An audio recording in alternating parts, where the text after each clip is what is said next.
Today's show is super special. We don't have only one personality, but we have got four towering figures that are sharing with us. 1 month ago, I can tell you, these four people were in despair. They don't know what to do, when the MCO started. And today they are coming back. You can see smiles on their faces. We want to know what is the secret? How come they can afford to smile right now that after 1 month into the movement control order? Right. So my name is Bruce Lim. And as I mentioned, we have got four special guests with us today. Let's give a hand to first person on the top left-hand corner, Mr. Nelson Liu of Vanilla Mill Crib, right? Nelson Liu, we're going to introduce him in a bit more detail later on. And next to, on my right, we have got Encik Ashraf Muhammad Harun. Selamat datang. Welcome. He is the founder of Walk It. All right, great advertisement right at the back there. Welcome back, Ashraf. And the gentleman right below Ashraf, he's a big man, the big man from Big Onion with big plans, but how even a giant can pivot. And we're going to hear more of that story. Let's give it up for Mr. Liang Fu Quan, or they call him Liang. Welcome to the show, Liang. Hi, evening everyone.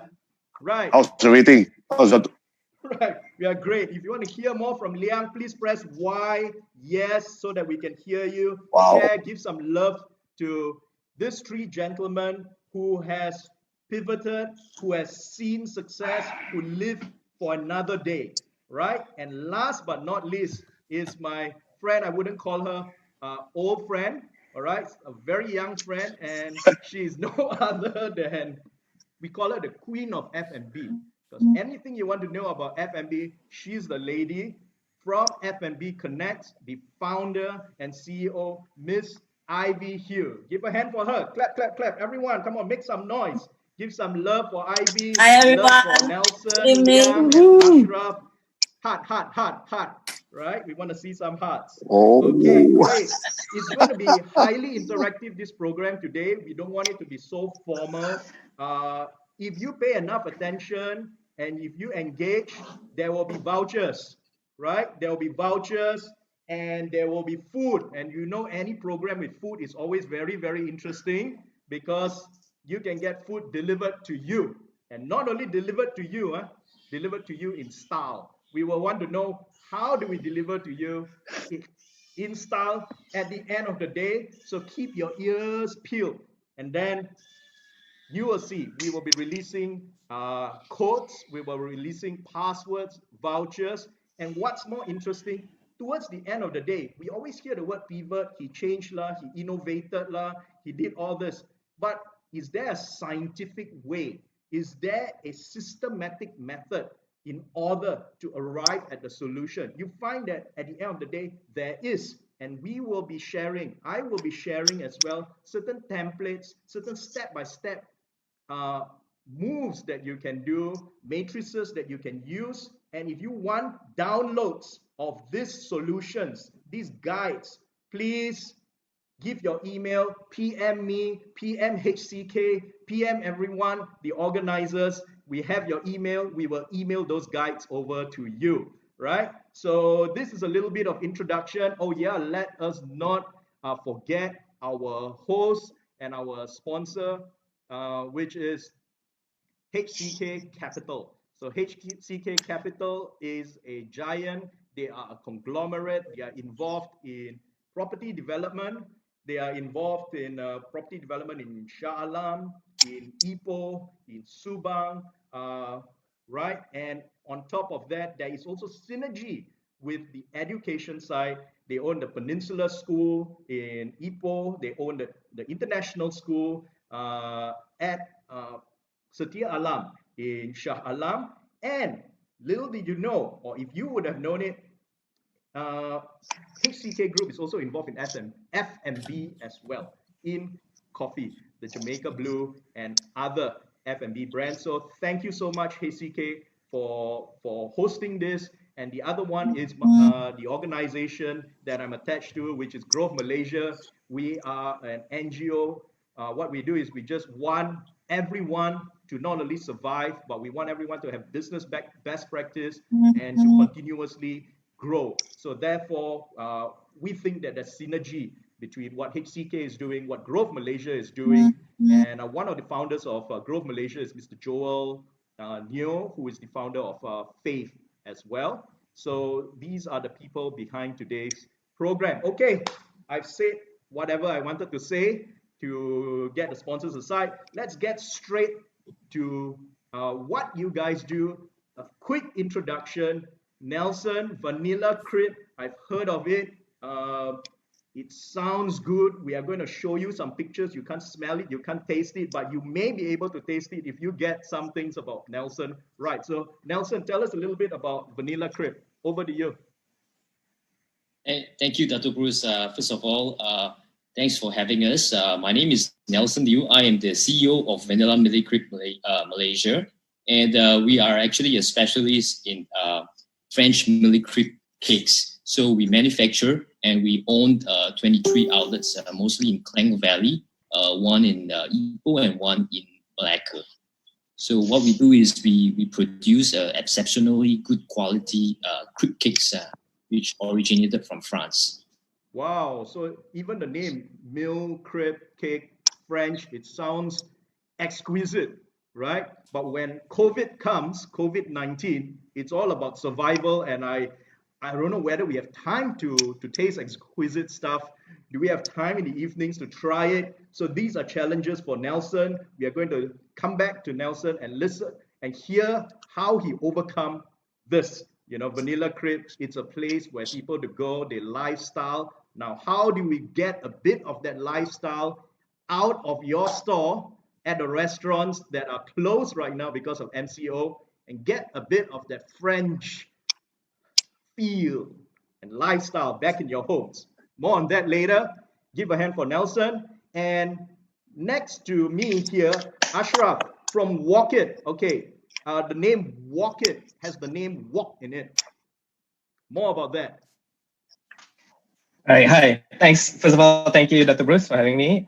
So Walk It serves customizable stir fries where we let you choose the ingredients and we'll walk it for you. So we started out as a pop-up in 2015 and successfully crowdfunded in 2016. And now we have 2 outlets, one in Bangsa and one in Subang. The one in Subang happens to be together with my brother Nelson here. So we share the space in Subang. So, and majority of our sales comes from online. Yeah. Majority is online. How many percent is that, Ashraf? Pre-MCO, you're looking at about almost 50-50 combined. But now it's obviously 98. 98% too, and that's probably you eating in your own restaurant. Okay, let's give it up, ladies and gentlemen. If you love Ashraf and you want to hear what he has to say, please send Ashraf some love and send Ashraf some likes. If you don't want to hear Ashraf, then you can send some unlike or whatever, which we don't hope to see. Right? So Ashraf is interesting because he mentioned a brother from different mothers, I suppose, right? But they are brothers because he already let something out. They are collaborating during tough times. More on that later. You can see how interesting this is going to get. Mr. Liang, please introduce yourself. Hi, everyone. I'm Liang from Big Onion Food Caterer. I'm the MD of the company.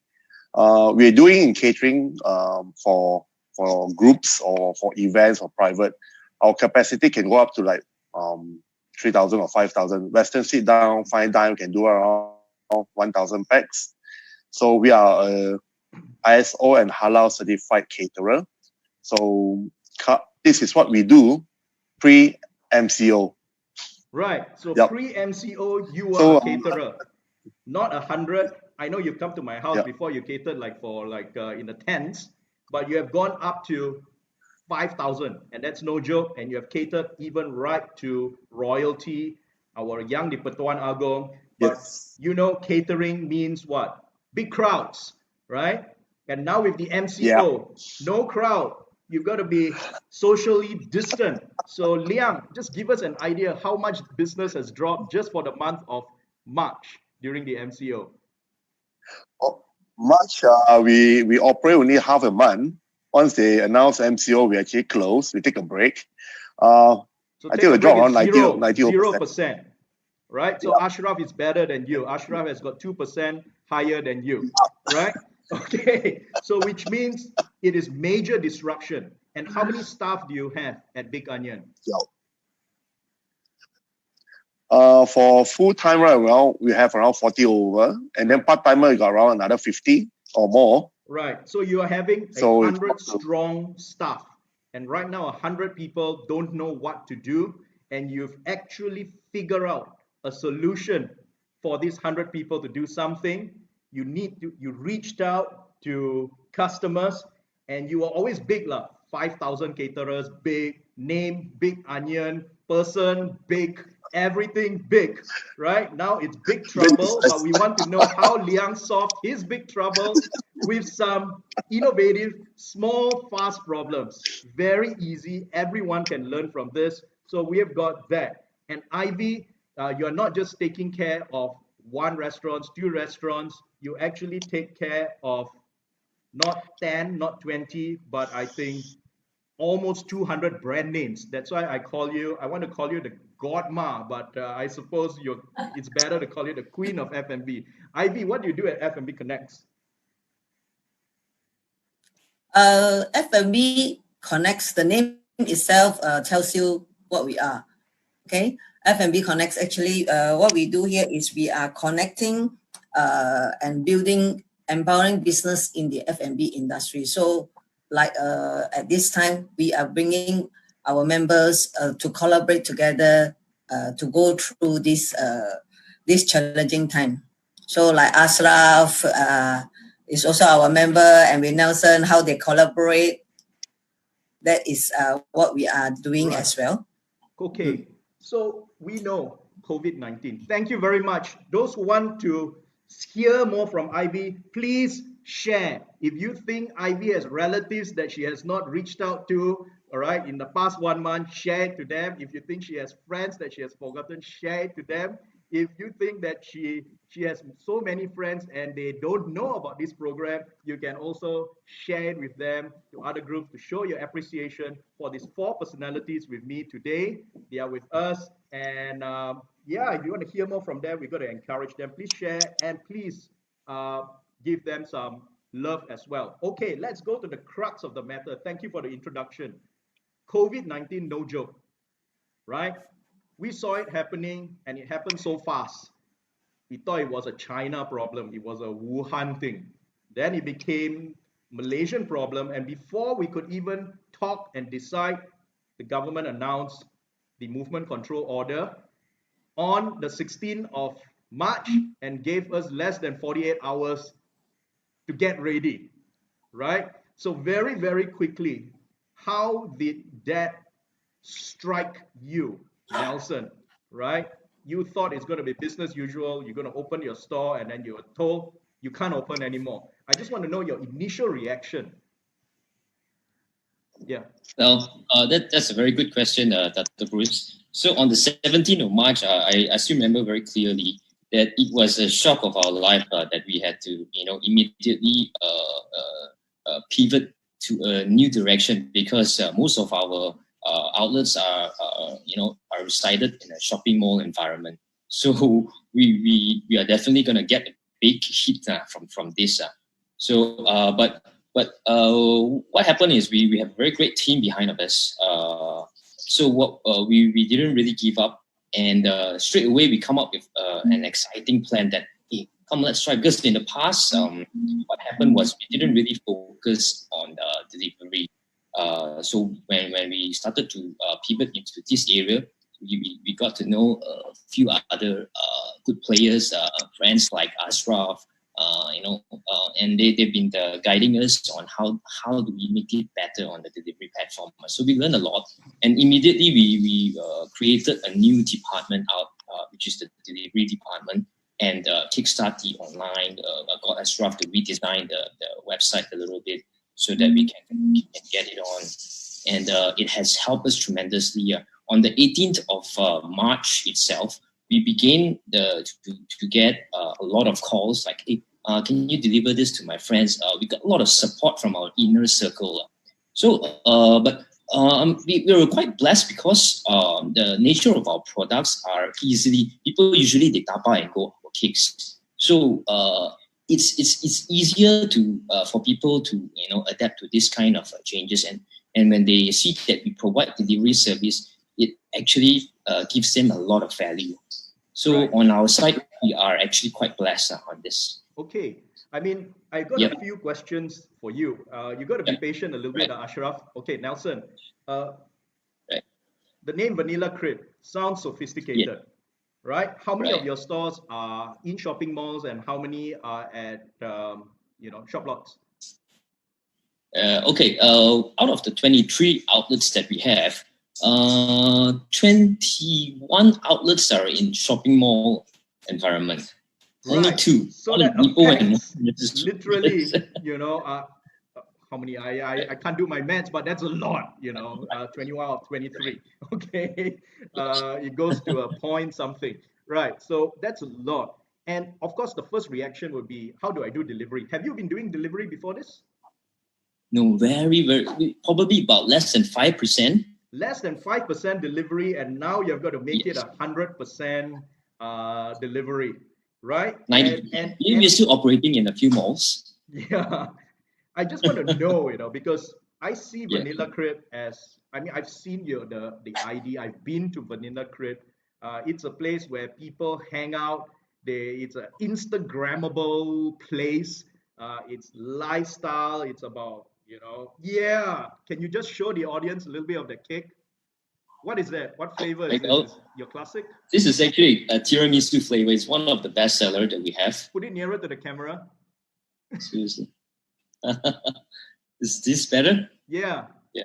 I just want to ask the audience, do you like what you see, the Vanilla Crib cake?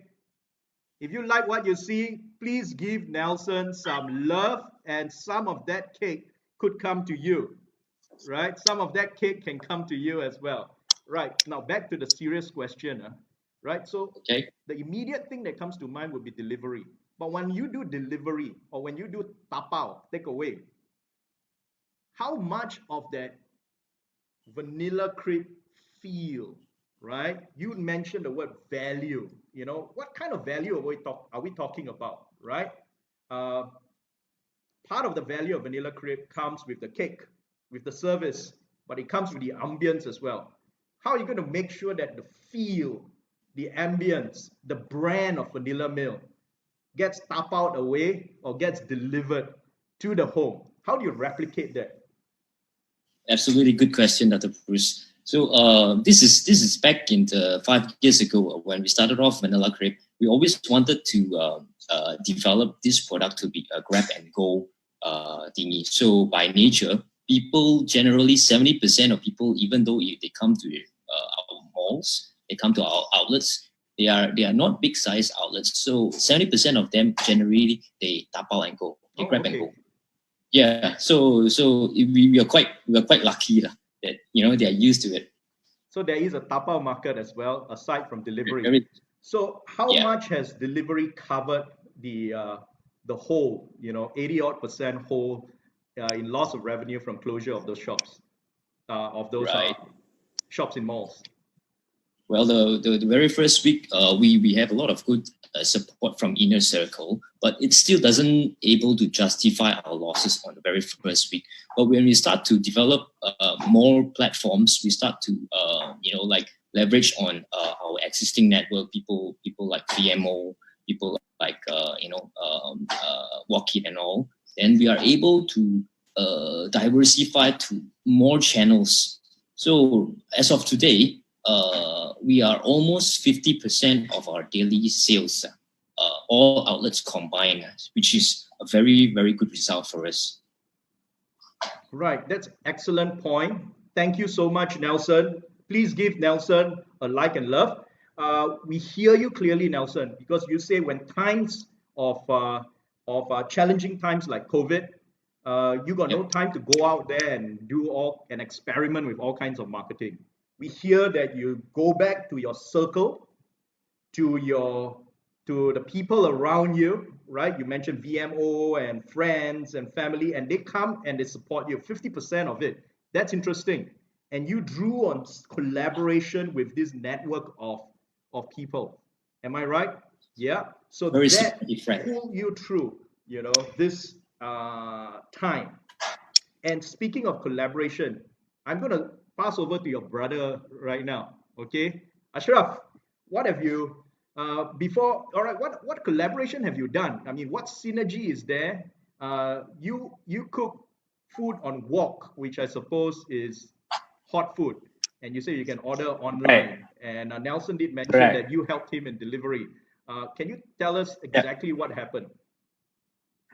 Right. So sometime down, I think it was September 2019, we actually moved from our outlet, which is 5 doors down the road from where Nelson is in SS15. And we actually moved into his outlet and took over the kitchen and basically operated from there while co-sharing the space. So while we were sharing, basically we were sharing the overheads in one single lot and focusing on what we both do best. So he is the cake guy, right? So I'm the wok guy. So that's what we focused on, shared the space, shared the overheads, and operated as it is between the two of us.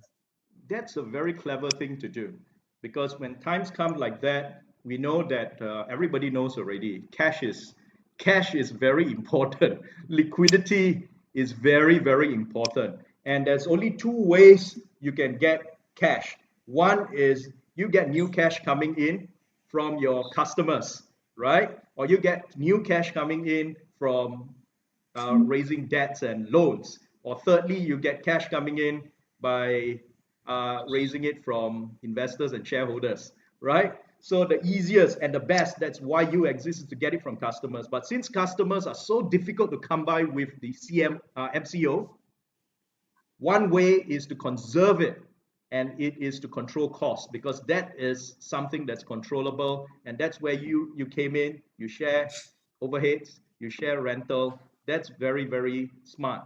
Have you done this before with anyone else prior to this? Yeah, actually our first outlet was this model. That is back in 2015 in Bangsa. But 2017, we decided that, 2017, we opened up our first Subang outlet, which was a standalone. And then 2018, we decided to move out from our shared space in Bangsa into our own. And then we discovered that, the grass isn't always greener on the other side. It's never, so we figured that the model we had actually worked quite well for us. Okay. They say two is a company, three is a crowd. Are you looking for more partners and collaborators?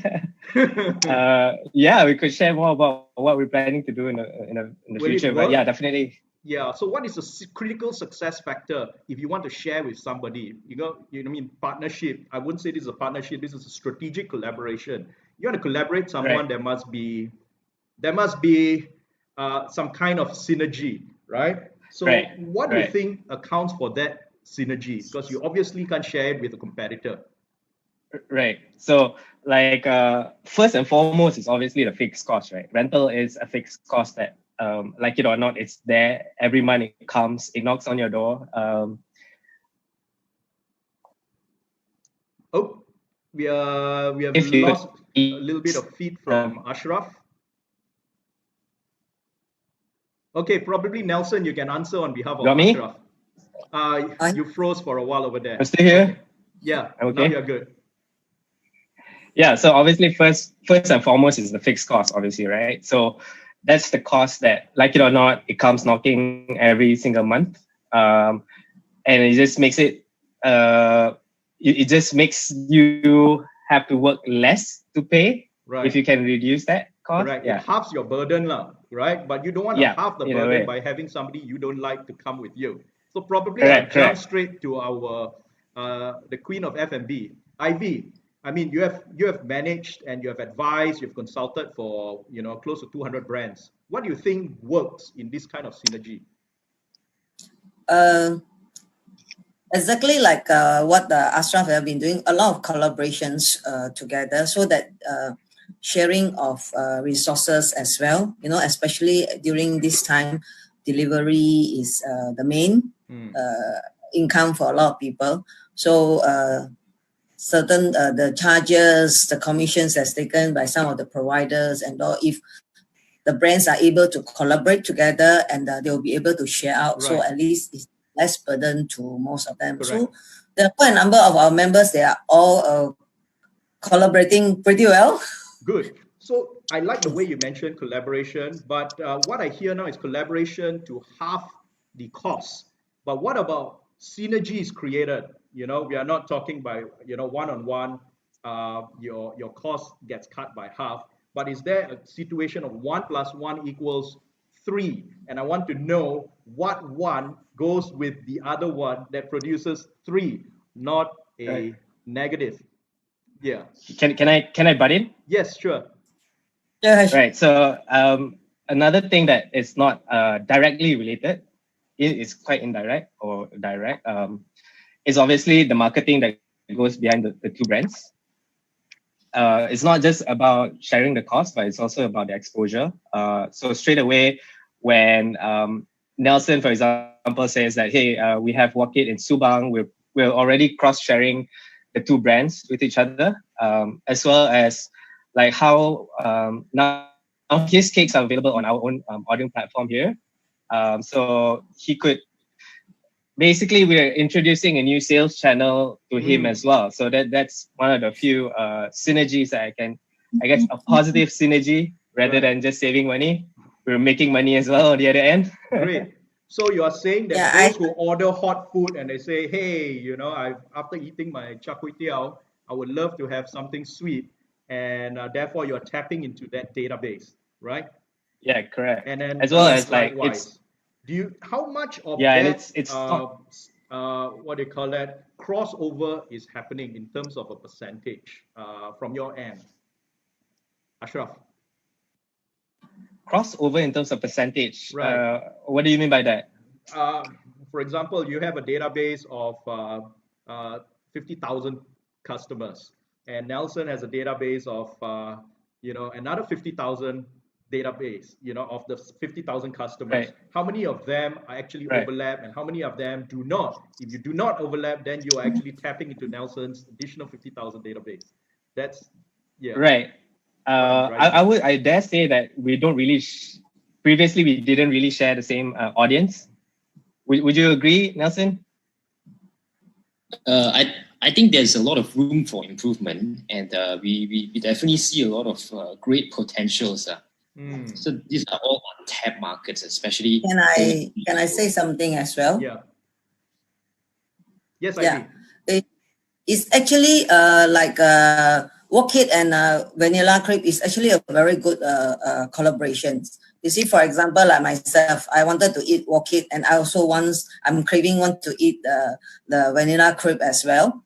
Then I do not need to go to Vanilla's website to order one cake, and then I got to go to Walk It, and then so both of them in one website, we are able to do all at with one click.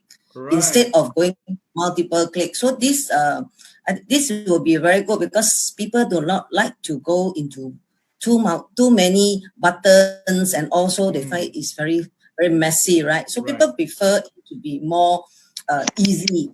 So when we provide this collaboration, it makes things easy and it's good for all parties as well. Amazing. Mr. Liang, you have been awfully quiet, and it's my fault. Please be a little bit patient. We'll come to you. All right. He's given me a whole slide of his offerings.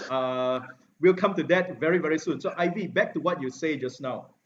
You seem to have observed how F&B players play, and you have seen how Vanilla Crepe and Walk It, has benefited each other. Have you ever stepped in as F&B Connects and say, hey, 200 brands, I think you can partner, you and you and you. You can make it. Have you done anything like that? Because I see somebody by the name of Chen Yon who has said you have done similar things at shopping malls. And so, if the answer is yes, how are you going to take that collaboration out of shopping malls in a post MCO new normal, new reality, where people are still avoiding shopping malls right now? Yeah. Actually, we all this while I was wanted to do these collaborations among the F&B retailers as well, but the speed doesn't go as fast. But when this MCO step in, and everybody, when I share these ideas of, hey, why don't you collaborate with this person? Sometimes I do give suggestions to some brands when I see they are able to collaborate. I do Okay. suggest them to collaborate, and there are actually quite a number who have not thought of their product can collaborate with this Okay. product, and until you highlight to them, Okay. and probably you have to, Tonight we saw hot food combined with vanilla crepe. Excellent combination. What other combinations do you see, Ivy, that you think may work so that our viewers, people who are logging in and listening to this webinar and say, hey, I sell drinks. Probably these are the guys that I should go to. Which are the combinations that work and which are the combinations that don't work?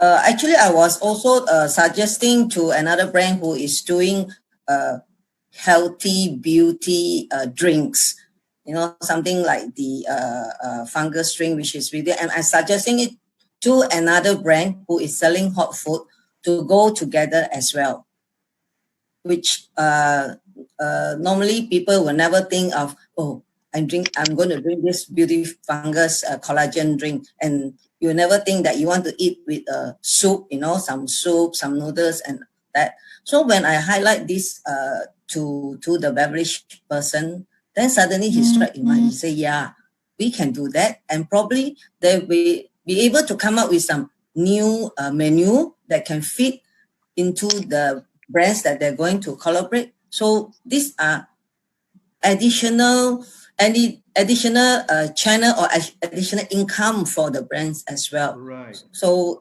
it's not necessary that you have to be in the same building, even though you can be a few doors away, or you are still able to collaborate, especially when you are surrounding about the same area. Okay, interesting. So we see collaboration in terms of food, yeah, right? Dessert, hot food, healthy food together, the fungus and the soup, healthy people there, right? And then we probably have rich food somewhere, the beers and the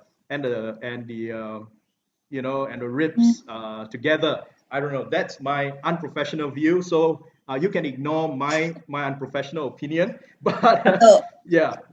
Actually, I am actually trying to arrange a session of a pairing between wine and food for this another sharing session. So, Wow. which I think will be very interesting that as well. Not necessary to be in the restaurant, but during the MCO back home, Right. how can you do this pairing? Okay, Yeah. so if any of you want to log in to Ivy's sharing session, and because we don't have much time, and want to know, who you can pair up with, okay, in this match made in heaven, please give us some likes and please give us your contacts so that we can get in touch with you and share you the link that Ivy is going to hold. All right, and now for food collaboration, we know it works because food collaboration, we have got collaboration in terms of costs.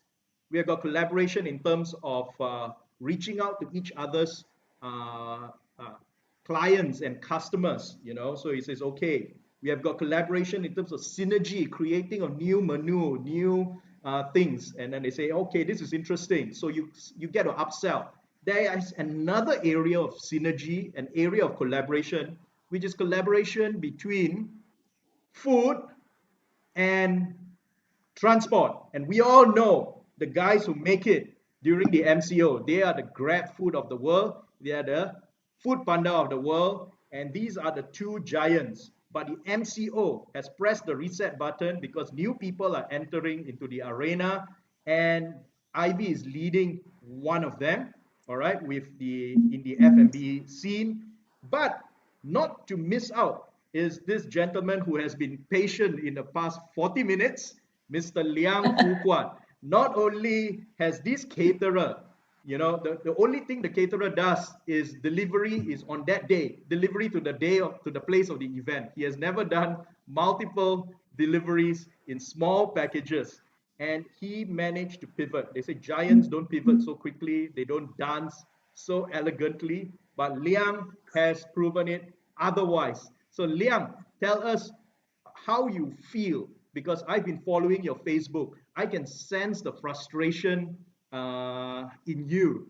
I could sense it prior to the economic stimulus package. I could sense it even after that. And then there was the enhanced package for SMEs. And I could see despair, doom and gloom. And in the past 2 weeks, I can see two parts of the MCO. The first part, doom and gloom. Second part, it's a different Liang that I know. There's so much energy, so much positiveness.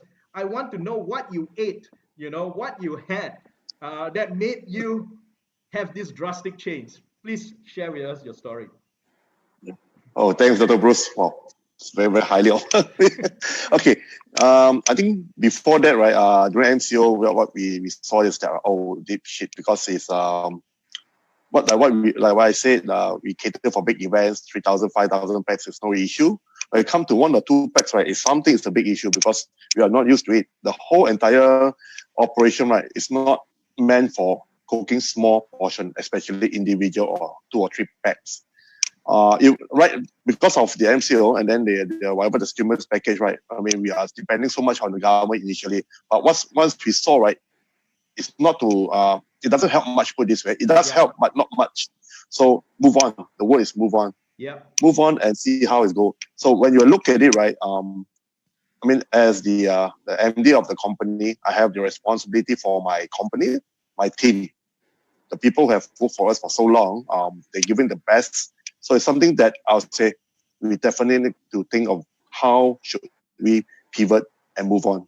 So we actually changed our entire operation. We have big wok that can cater for, one time we cook like for 100 packs or 200 packs. We have wok that can cook for 500 packs, all put aside. We change to small wok, like those Char Kway Teow store or those small little wok that cook for 3-5 packs. So we change our mindset. We talk to our team. Once we get everybody in line, everybody is in, we carry on and we plan, we start to plan. And what we actually saw is, well, actually we are in a very good position because we still have the people.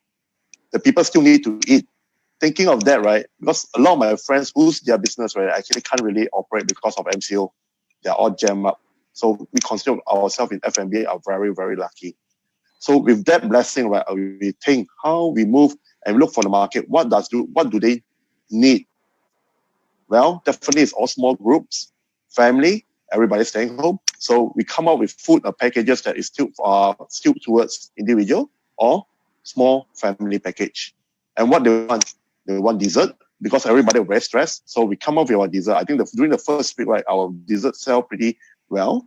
We call it a fun box.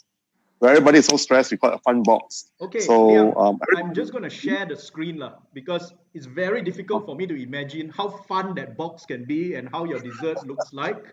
Right? So to whet the appetite of our viewers, I'm going to share with you some of Liang's offerings. Carry on, Liang.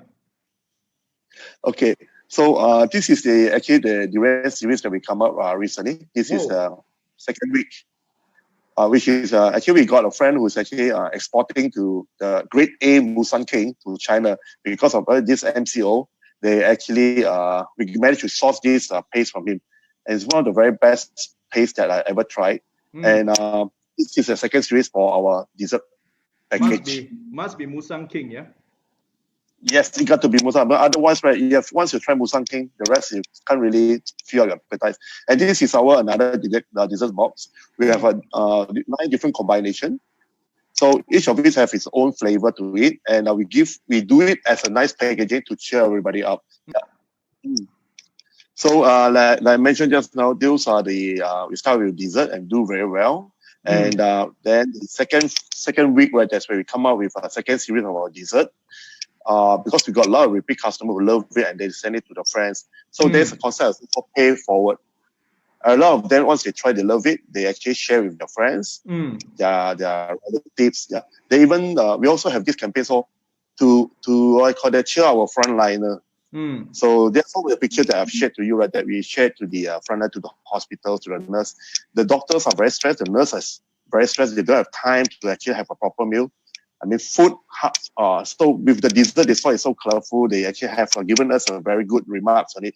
That actually give us the cheering us up, because for us, right, we don't know, do we hit the right button? Are we in the right direction?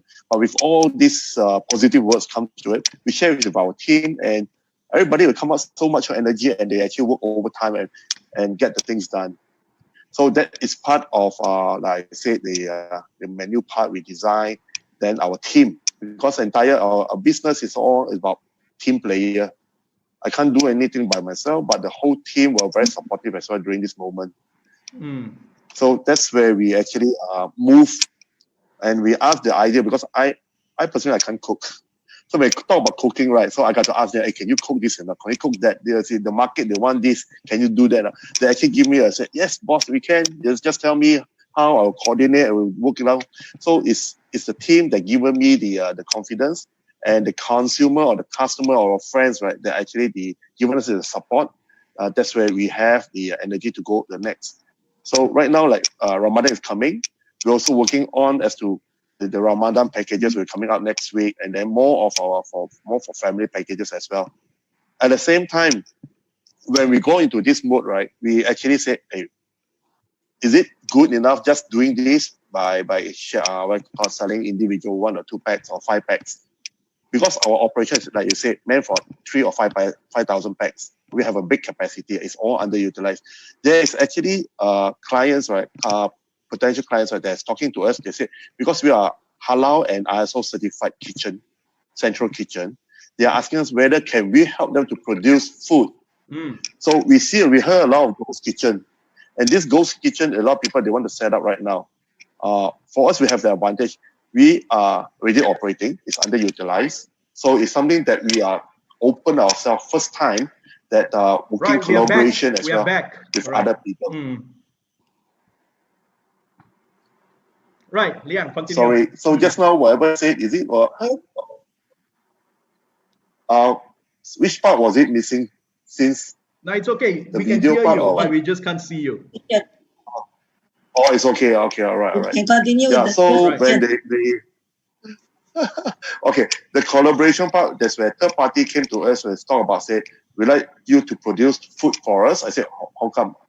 Because they don't have capacity wise, they can't meet their existing capacity, they can't meet. So they also want to looking for a halal and ISO certified central kitchen. Since we are underutilized, so we are open ourselves to talk with them.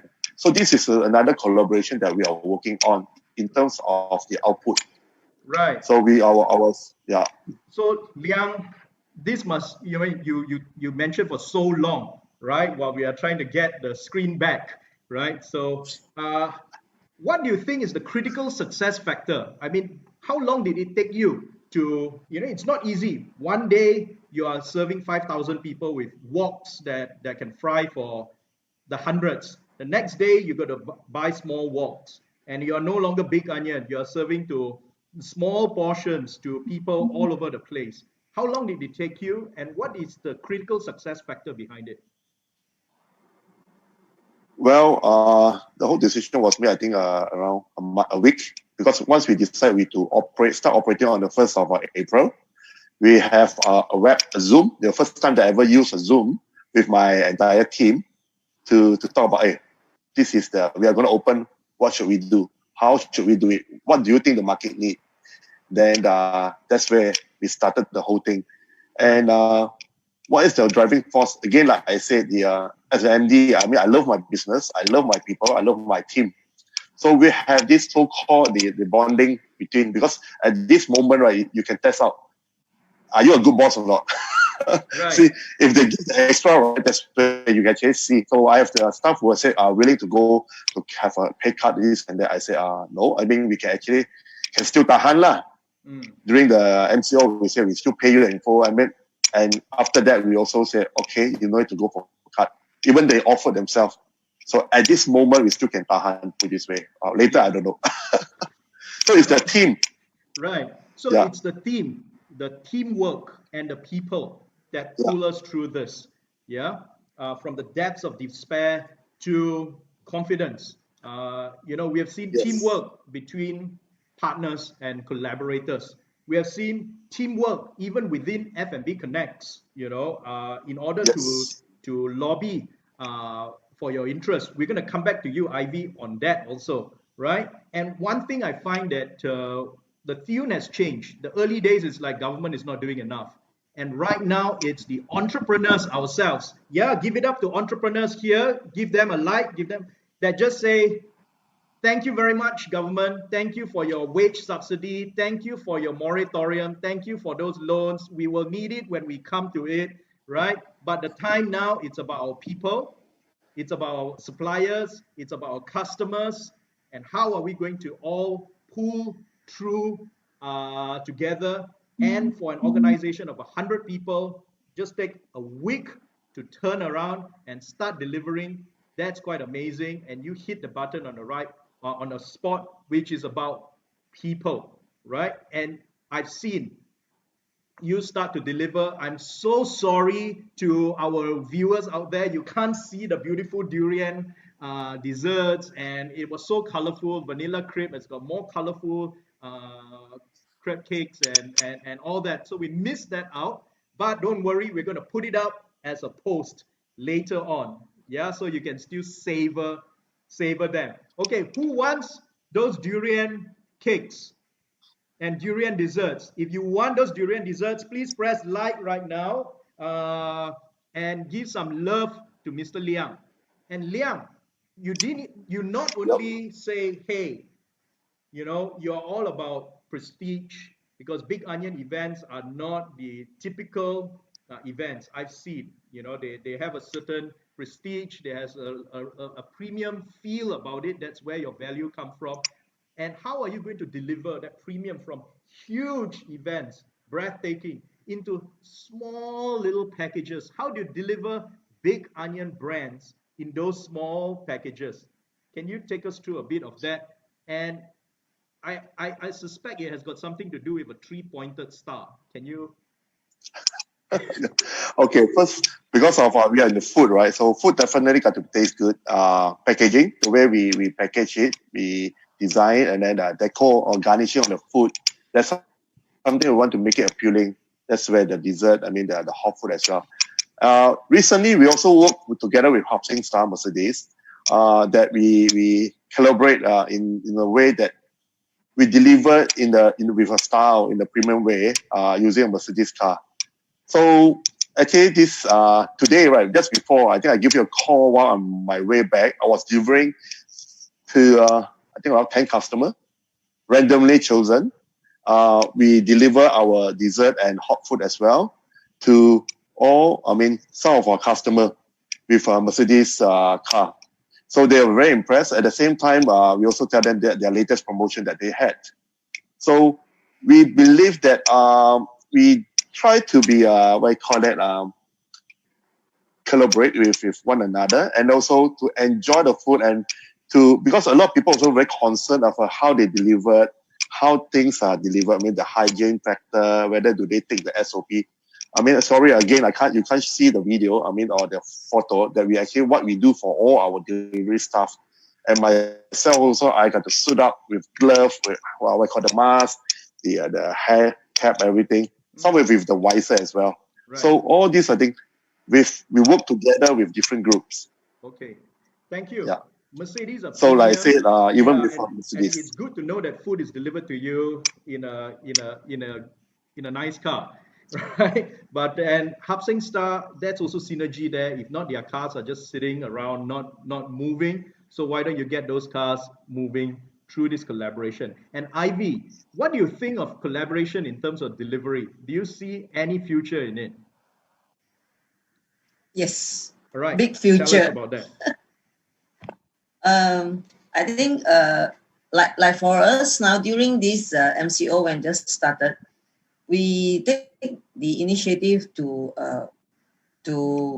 talk to another provider to assist our retailers with the best cost so that they are able to go through this MCO. And we were very, very happy that this company, Taxi, who actually provides limousine service to hotels, airports and all this, they are all cars.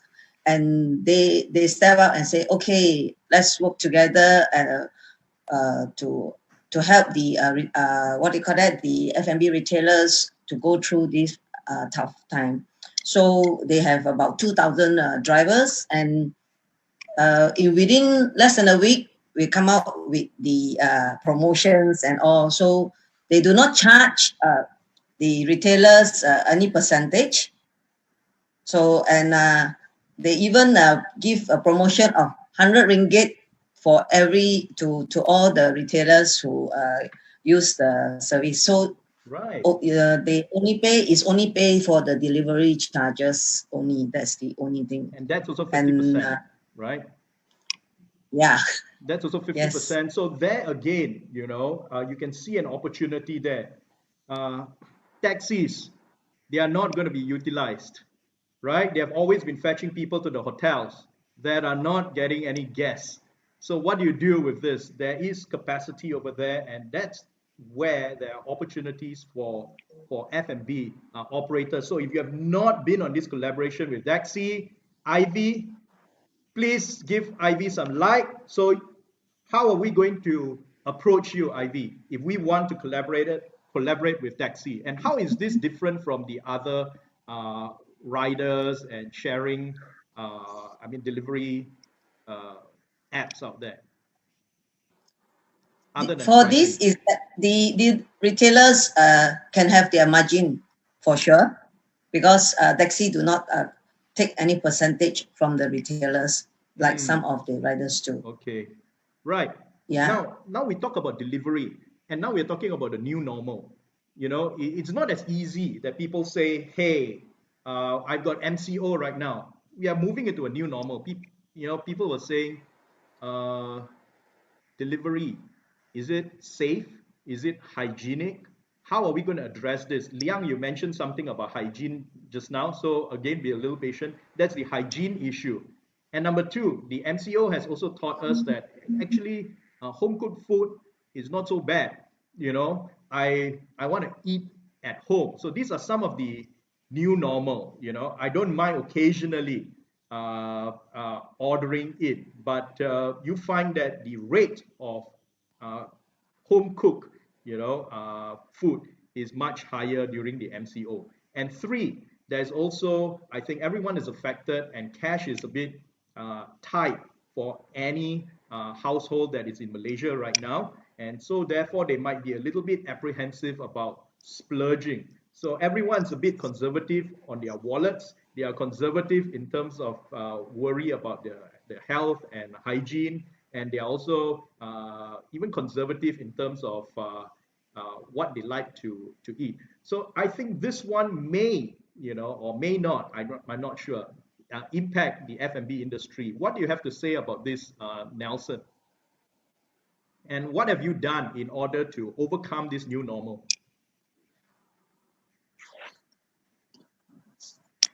Nelson, your mic is on. Yeah. Okay, sorry.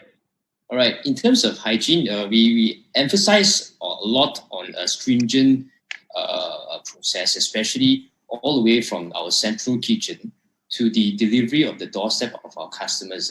So a lot of times we emphasize that either we leave it on the guardhouse, or we would require the customer to either bring out a bench or something, and we would place it onto the bench. So the lesser contact we have with the end user is actually our main emphasis. So you're observing social distancing and hygiene as well, right? Definitely. So when you talk about hygiene, Ashraf, what is it that we look at? What training have you done? Have you heightened that process of preparation, packaging, delivery? What have you done, Ashraf? Obviously, we're looking into more training in terms of doing the fives, washing your hands, avoiding your face, things like that. But I think in the F&B industry, hygiene has always been a priority. In that sense, nothing much has changed. It's just that we are even more hygienic, or rather more aware than we were before. So in that sense, the awareness for the staff is already there. It's just heightened up a bit. In terms of deliveries, all of the third-party delivery platforms are also having their own initiatives of no contact deliveries and things like that. So I think after 4 weeks now, awareness has gone up tremendously. I think within a week, everyone was already on it. So yeah, I do see this becoming a norm going forward. Which is a good thing, for everyone, if you look at it. Liang, I just regret not being able to share photographs of what Liang has done in his central kitchen to you guys. My fault. He gave me photographs of hand washing, masks, hair being tied up, temperature testing, cleanliness of the kitchen, packaging. You can be assured that they have taken, every single step possible, to avoid food contamination, to avoid contamination from deliverers, delivery people, and those who are involved in the preparation. Have I missed out anything, Liam? And what else is there in the new norm? Actually, because actually in terms of for our nature, right, because we are ISO certified, so the HACCP, all this we call for the food hygiene is a normal that is a norm to us. And also because our clients that we serve, right, we serve our minister before, and then we also serve the royal family. That's why talking about the food hygiene and food handling is always the top priority. So when this situation, COVID came into picture, right, all the precaution they did, we already are practicing, put this way. It's just that the extra things that we have is like the sanitizer that when we have a delivery out, right, so we need to put on, and then temperature check. So these are the extra things that we do. So the new norms that what we see right now is that not that we ourselves, right, as a food provider are doing that. Our consumers are much more aware right now what food safety is all about. Correct. How much they require more, and they are more stringent on that. I mean, so that will put a lot of what I call that. Yeah, Liang, we have seen sorry, news. I don't get it. We have seen news in China, videos and things like that on social media, on our newsfeed, where they even do food traceability. Who handled the food at what time? Who was packed, double packing. Is that a trend in Malaysia as well? I'm going to ask Liang to answer that, a quick one, before we move on to Ivy. Okay, basically all this we call it food safety. Those companies which are ISO or HACCP, they will have this what I call this standard traceability. Everything is all recorded. Right. So it's How quite is this a norm practice for in big Malaysia? company. Yeah, I know you do it, Liam, because you are big scale. Now, Ivy, is this practice widely among F&B operators in Malaysia? Now, most of them, yes, they are all practicing all these hygiene, what they call that, becomes a norm that they have to do this. And there is a lot of them also would like to let the customers know what are the hygiene procedures that they are doing. So they actually put it on a Facebook to tell people not to worry. We are practicing the norm now to do all these hygiene. Right. You said you have a collaboration with DAXI.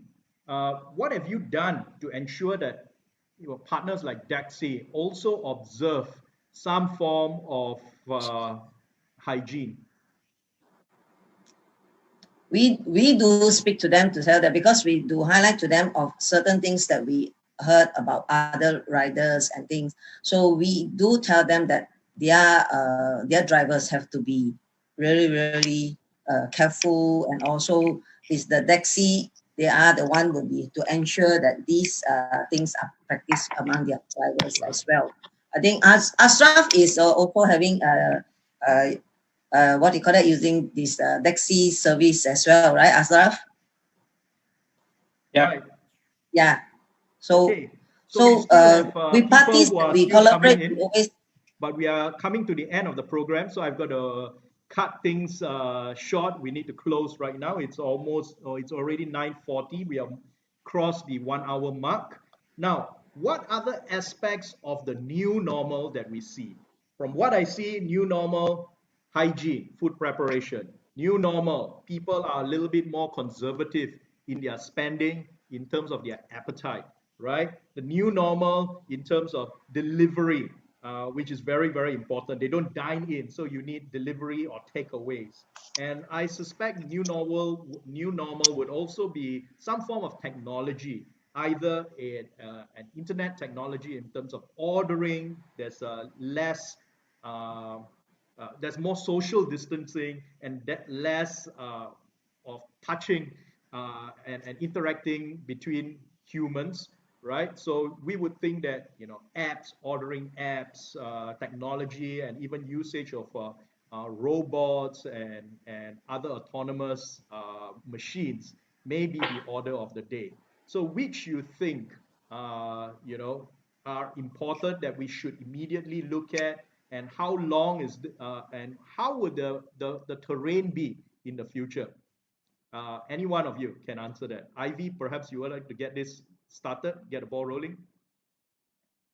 There is a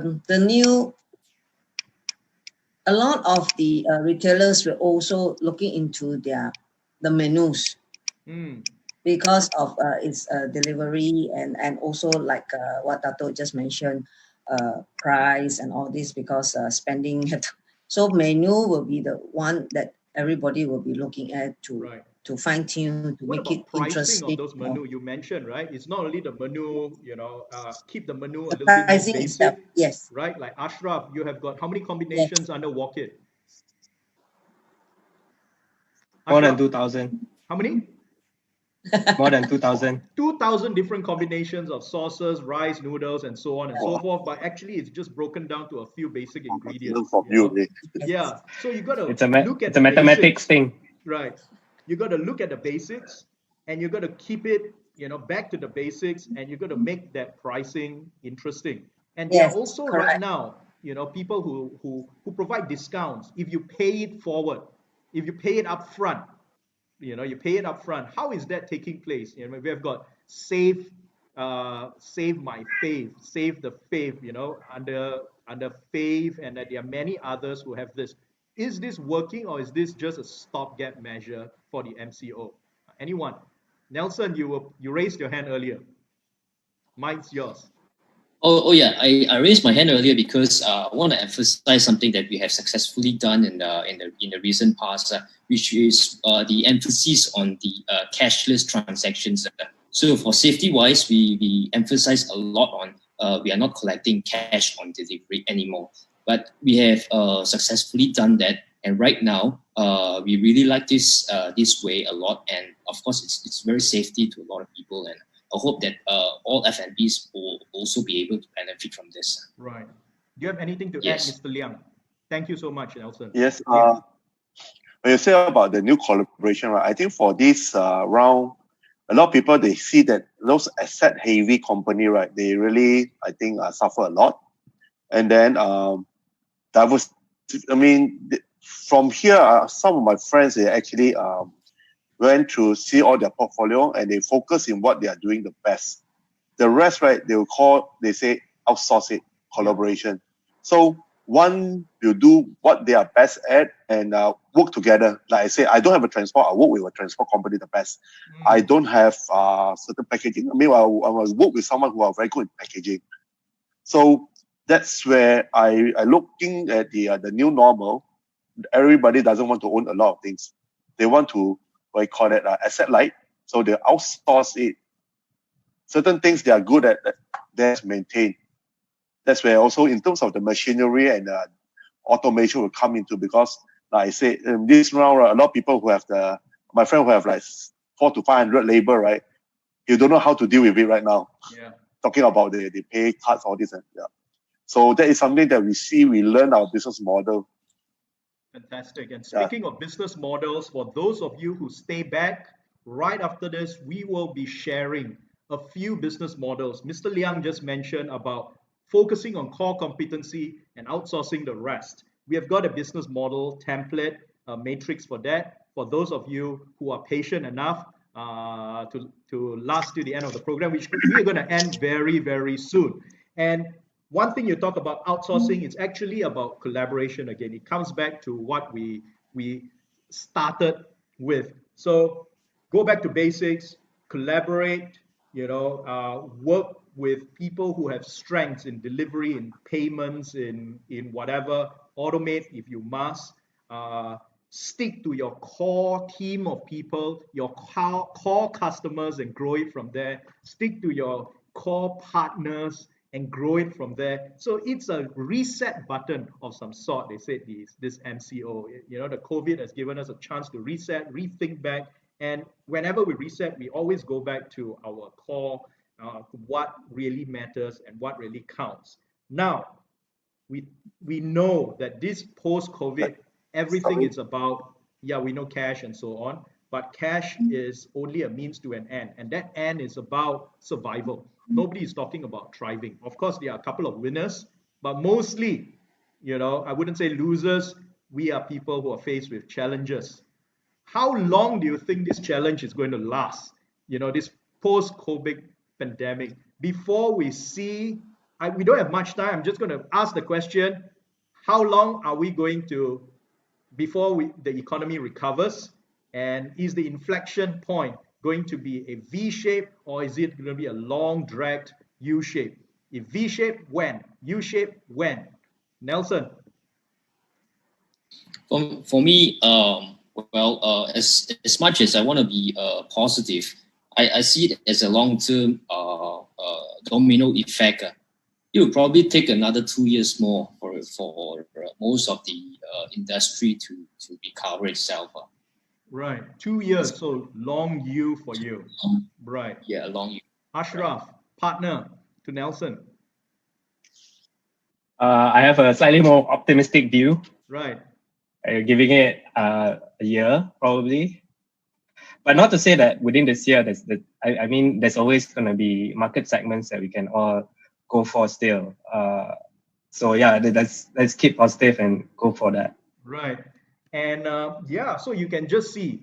But one thing that we can be sure of, we emerge stronger, and we didn't imagine that we can survive 1 month into the MCO, not only staying at home, duduk diam-diam, we can still manage, up to 100 people, tens of staff, you manage the outlets, engage with your customers, and I think we emerge stronger, leaner, better, and give yourself, and I think the audience, can we give some likes to our panelists here, because they have survived more than a month in the MCO, emerge stronger. So I think there is some cause for some positivity, right? Liang, what is your opinion? Well, definitely, like you say, it's a reset button.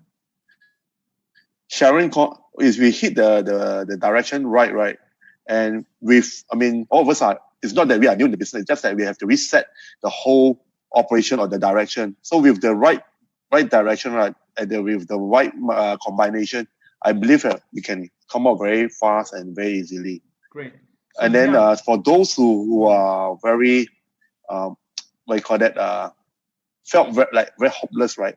I believe it's also a time for us to talk to the people who are very important, talk to people who are very positive. They always give you somehow a hint on it, and that's the only thing you need. Amazing. Yeah. During that time, I spoke to a lot of people. Yeah. Amazing. So I can vouch for it. I saw the transformation of this great man here from one of despair to one of confidence that you see today. But Liang, How long? V shape, U shape, how long? Then we can see some normalcy, some recovery. All right. For I look at it, you're talking about around a year. A year. And right after the year, are you going to Yeah, go back to a year catering? Or are you right now going to be comfortable delivering small packages or somewhere in between? Where do you see yourself going? Well, let's say to do a catering, right, it's already a know-how inside my blood, right? So if any time there's required, it's no issue. I can just switch. But once I say everything come back to normal, and I see that whatever I'm doing right now, whatever we pivot right now, right, is moving. Why not? It's just another business, and it still be an avenue to us. Right. Yeah, this is what I see. So that's the spirit of entrepreneurship. And now, Ivy, what is your opinion? What I have learned from all the retailers, our friends here, and seeing all our members, actually, some of them really have come up with very innovative way of doing a business, which I think they don't even think of it earlier. But because of this situation have made them think out of the box, which I think is really good. That's one.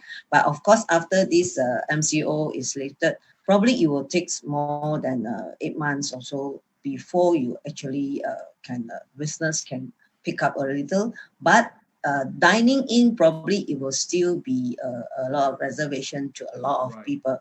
So focusing on tapao, takeaway, and deliveries, I think that will be the direction for the time being. Okay, we have come to almost to the end of the program, and we have seen 2 years, 1 year, a little bit better than a year, 8 months from Ivy. So in this new normal between now to the 2 years to the 8 months, what is your advice? One word of advice, 2 lines maximum. What should F&B operators do, or what should suppliers do? Because we didn't have time to even talk about the supply chain. Where are we going to get kitchen equipment in the MCO? But we are not interested in that. We are already 1 month into it. We don't want to curse anybody or say anybody has got any shortcomings. And I think we want it to be positive. We are out of the woods, but just out of the dense part of it, but not really out of trouble yet. How should we prepare ourselves for the next 1 year, 2 years, 8 months? Nelson, quick word of advice. For me, I would want to advise that keep going for all entrepreneurs, and stay focused is the key for survival. Stay focused. That's very important for Stay focused. Me. Those are wise words indeed. Thank you. Ashraf? On my end, it's probably to relook at your business model and be as resilient as possible. Thank you. Relook at business model and be resilient. Liang? I'll say be flexible. You all will subject to a lot of changes. Be prepared for it. Change are good. Maybe it's a calling from God as well. I said maybe Wow. You have to look things differently. Great. So look in the positive way. Thank you. And Ivy? Be very positive, like what I have said earlier, also new business models. Be ready to change, be very flexible to change and look for new business opportunity. Right. Thank you so much. And those were 5 different but nuggets of advice from our panelists about being focused, about reviewing and pivoting our business model, as well as from Liang, very, very positive words about being agile, and Ivy about being positive. We have at Growth Malaysia templates, like Liang did mention about agile. We have got agile methods. There will be tips on how to be agile. Business model, relook at it. We have got a business model canvas that's available. They are going to be available a few days later. So check back with the HCK Facebook site, check back with Growth Malaysia's website. You can check back with my website, or probably F&B Connect's website, or anyone's website for that matter. Doesn't matter, because we are giving it away free. We are giving it away free. We have run out of time, but it doesn't mean we don't care. You can always contact us, yeah, and contact us, engage us. We are always willing to help, as we are all part of the F&B community. We are all Malaysians. We are all citizens of the world affected by this COVID. So if there's any trouble, any problem, we want to reach out and be able to help you, which is why not only we bring in these personalities for you, we have got all those guides, because sometimes you say it's nice listening from them, but how do I focus? What is focus? What should not focus? What is business model? Who is involved in these models? Who are the stakeholders? What are models anyway? What is the supply side, the demand side, and stuff like that? It's all there, guide, which I think will be helpful. This is something that I try to introduce. So there you go.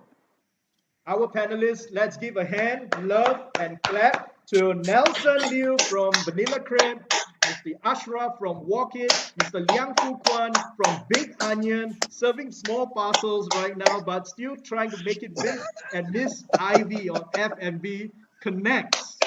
Thank you very much, and have a great weekend, everyone. I hope you had fun. You have something to take back to. Stay focused, stay agile, right? And that is the key to survival. That is the key to sustainability, so that we can live for another day until the inflection point where the only way to go is up. Thank you very much. Keep safe. Thank you.